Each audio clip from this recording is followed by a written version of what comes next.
వినాయకుడు actually. Yes. చాలా అద్భుతమైన డీటెయిలింగ్ ఉంటుంది. మళ్ళీ చాలా మంది ఏమంటుంటారు, యాంటిక్ పాలిష్ అంటే ఒక రకమైన వేస్టేజ్ ఉంటుందండి. కుందన్ అంటే ఒక రకమైన వేస్టేజ్ ఉంటుందండి. నక్షి అంటే ఒక రకమైన వేస్టేజ్. అలా కాదు. నవీన్ గోల్డెన్ దగ్గర యాంటిక్ అయినా, కుందన్ అయినా, నక్షి అయినా ఓన్లీ 10% వేస్టేజ్.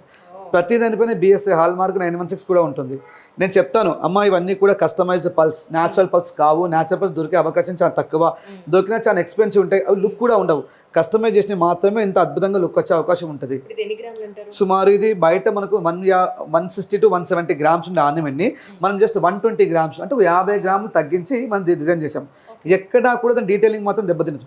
ఎక్సెప్ట్ ఏంటి అంటే మా దగ్గర ఉన్న కారీగారు చాలా స్పెషల్ సీనియర్స్, మళ్ళీ విశ్వ బ్రాహ్మణుడు చేస్తారు కాబట్టి వాళ్ళు టైం తీసుకుంటారు. 15 days 25 days టైం తీసుకుని ఈ విధంగా లైట్ వెయిట్లో చేయడానికి ట్రై చేస్తూ ఉంటారు. ఇవి మళ్ళీ మీరు పర్ఫ్యూమ్ పడ్డప్పుడు ఈ కుందన్స్ పైన బ్లాక్ అయ్యే అవకాశం ఉంటుంది. మీరు భయపడాల్సిన పని లేదు. ఎందుకంటే ఓపెన్ హార్ట్ సర్జరీ చేసే జనరేషన్లో మనం ఉన్నాము రోబోటిక్స్తో. కాబట్టి బ్లాక్ అయినా కూడా దీన్ని పాలిషింగ్ చేసుకునే అవకాశం ఉంది. తొందరగా అరే నవీన్ గారి దగ్గరికి పోయినాను, ఇది కొన్నాను, బ్లాక్ అయిందని బాధపడాల్సిన పడలేదు. ప్రతి దానికి ఒక సొల్యూషన్ ఉంటుంది కాబట్టి బ్లాక్ అవుతుంది. మీరు పర్ఫ్యూమ్ పడకుండా చూసుకోవాలి మెయిన్. మళ్ళీ ఇందులో వ్యాక్స్ ఉంటుంది. కొనే ముందు అడగాలి, నవీన్ గారు ఇందులో వ్యాక్స్ ఉందా, ఎల్లో వ్యాక్స్ ఉందా, బ్లాక్ వ్యాక్స్ ఉందా. ఎందుకంటే బ్లాక్ వ్యాక్స్ అనేది చాలా ఎక్కువ వెయిట్ ఇస్తుంది, హెవీగా కనిపిస్తుంది. అదే ఎల్లో అయితే కనుక లైట్ వెయిట్ ఉంటుంది. మీరు కస్టమైజ్ కనుక చేయించుకుంటే నాకు బరువుగా ఉండకూడదు ఆర్నమెంట్ వేసుకున్నప్పుడు ఎల్లో వ్యాక్స్ పెట్టండి అని చెప్తే మేము ఎల్లో వ్యాక్స్ని ప్రిపేర్ చేస్తాం.